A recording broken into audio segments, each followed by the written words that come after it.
नमस्कार MPSC स्पर्धा परीक्षा देणारे माझे विद्यार्थी मैत्रिणींनो, स्पर्धा परीक्षांमध्ये तुम्हा लोकांना ट्रान्सलेशन येतं English to Marathi, Marathi to English.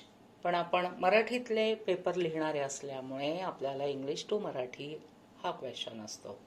यामध्ये मी उतारा आपल्या वाळिंब सरांच्या व्याकरणातलाच घेतलेला आहे, व्याकरणाच्या पुस्तकातला.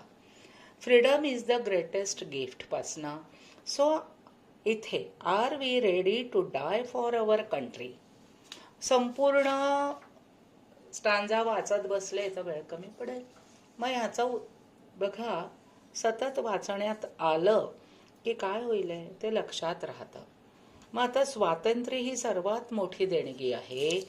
देव राष्ट्र देऊ शकतो, पण त्याची स्वातंत्र्य ही मोठी विचित्र देणगी आहे. जर स्वातंत्र्य गमावण्याची आपली इच्छा नसेल तर आपणास त्याबद्दलचे प्रेम व्यक्त करावे लागेल.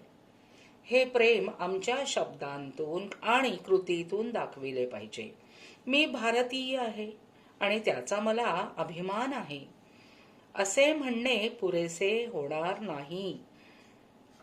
आम्ही स्वतःला विचारले पाहिजे की मातृभूमीला आमचा अभिमान आहे का? त्यागातून प्रेम व्यक्त होते. आम्ही आमच्या देशासाठी मरायला तयार आहोत का? सो विद्यार्थी मित्रांनो, प्रत्येक ट्रान्सलेशन वाचा, मराठी वाचा, इंग्लिश स्टांजा वाचा त्याचा, आणि त्याचबरोबर लाईक करा, सबस्क्राईब करा.